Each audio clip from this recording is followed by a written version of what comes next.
நாம் இன்னைக்கு பார்க்க போகிறது புயல் எப்படி உருவாகிறது. இந்த புயல் எப்படி உருவாகுதுங்கிறத பார்க்குறதுக்கு முன்னாடி அதோட பேசிக்கான ஒரு டீட்டெயில், மழை எப்படி உருவாகுதுங்கிறத நாம் தெரிஞ்சுக்கணும். சூரியன்லேருந்து வர்ற வெப்பமானது பூமியில் உள்ள நீர்நிலைகள் மேலே படும் பொழுது அது நீராவியாக மாறுது. இந்த நீராவி துளிகள் ஒரு சின்ன மேகக்கூட்டங்களை உருவாக்குது. இந்த மேகக்கூட்டங்களில் இந்த சின்ன நீர்த்துளிகள் எல்லாம் சேர்ந்து பெரு நீர்த்துளிகளாக மாறி அது பூமியை அடையுது. இதுதான் மழைத்துளிகளாக நம்ம பூமியை அடையுது. இதை ஃபிசிக்ஸில் 3 நிலையாக சொல்லுவாங்க: evaporation, condensation, cloud forming, rain. சரி, இப்போ புயல் எப்படி உருவாகுதுன்னு பார்ப்போம். இந்த புயல் உருவாகிறதுக்கு 3 விஷயங்கள் மிக முக்கிய காரணியாக இருக்குது. 1, சூரியன். 2வது, பூமியில் உள்ள கடல். 3வது, பூமியின் சுழற்சி. பூமியில் மழை பொழியணும்னா அதுக்கு சூரியன் முக்கிய காரணியாக இருக்குது. சூரிய வெப்பமானது பூமியை அடையும் பொழுது தான் மழைப்பொழிவு ஏற்படுது. சூரியனோட அதிகப்படியான வெப்பம் எங்கே இருக்குன்னா பூமியோட ஈக்குவட்டார் பகுதியில் தான் இருக்கும். இந்த ஈக்குவட்டார் பகுதிக்கு மேலே உள்ள பகுதியை டிராபிக் ஆஃப் கேன்சர்னும், கீழே உள்ள பகுதியை டிராபிக் ஆஃப் கேப்ரிகான்னும் சொல்லுவாங்க. இதை டிராபிக்கல் ரீஜின்னு சொல்லுவாங்க. பூமியில் உள்ள அனைத்து புயல்களும் இந்த ரீஜனில் இருந்து தான் உருவாகுது.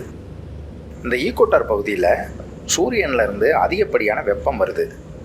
அப்போது அது கடல் நீர்மட்டத்தில் படும் பொழுது அந்த கடல் நீர் ஆவியாக மாறுது. இந்த ஆவியாக மாறுற கடல் நீர் அப்படி ஒரு இடத்துல மட்டும் வெப்பம் அதிகமாகும்போது அங்கே உள்ள காற்றோட அழுத்தம் குறையுது. இதைத்தான் லோ ப்ரெஷர்னு சொல்லுவாங்க. தமிழில் இதை காற்றழுத்த தாழ்வு மண்டலம் அப்படின்னு சொல்லுவாங்க. இப்படி டிராபிக்கல் ரீஜனில் காற்று அழுத்தம் உருவாகும்போது மற்ற இடங்களில், அதாவது குளிர்ச்சியான பிரதேசம்னு சொன்னேன் இல்லையா, டிபிக்கல் ரீஜனுக்கு மேலேயும் கீழேயும், ஸோ அந்த ரீஜனில் காற்றின் அழுத்தம் அதிகமாக இருக்கும். இப்போது ஃபிசிக்ஸ் படி ஹை ப்ரெஷரும் லோ ப்ரெஷரும் ஒன்றை ஒன்று ஈர்க்கக்கூடிய தன்மை உள்ளது. இதில் லோ ப்ரெஷர் பகுதி ஹை ப்ரெஷர் பகுதியை தன்னை நோக்கி இழுக்கும். இந்த லோ ப்ரெஷர் ஹை ப்ரெஷரை இழுக்கிறனால பூமியில் உள்ள துருவங்களில் இருக்கிற குளிர்காற்று இந்த டிராபிக்கல் ரீஜன் நோக்கி இழுக்கப்படும். புயல் உருவாகிறதுக்கு 3 காரணிகள் இருக்குதுன்னு பார்த்தோம். அதில் சூரியனோட பங்கு என்ன, கடலோட பங்கு என்னங்கிறத பார்த்துட்டோம்.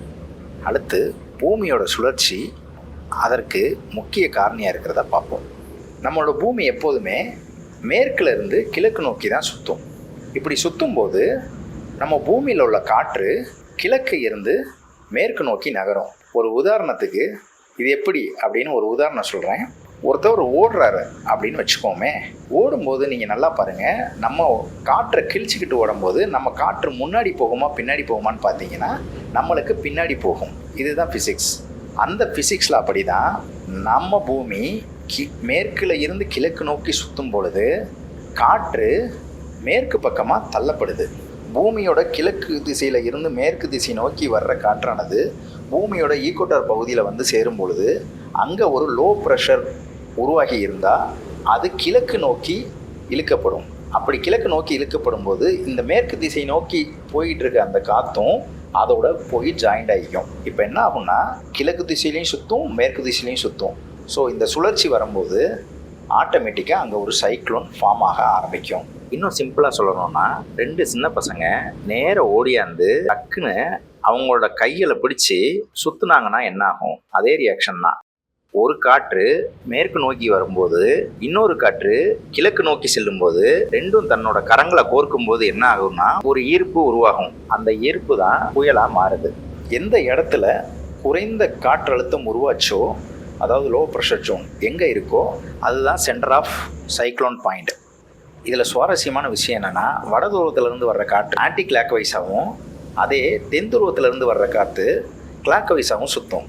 இப்போ நம்ம ஆரம்பத்தில் பார்த்த மாதிரி மழை எப்படி உருவாகுதுங்கிறத பார்த்தோம் இல்லையா, அதே போல் தான் இந்த சைக்ளோன் ஃபார்ம் ஆகும்போது கடலில் உள்ள நீர் ஆவியாக மாறி மேலே போகும்போது அதை குளிர்விக்க ஒரு குளிர்காற்று திரும்ப கீழே வருது.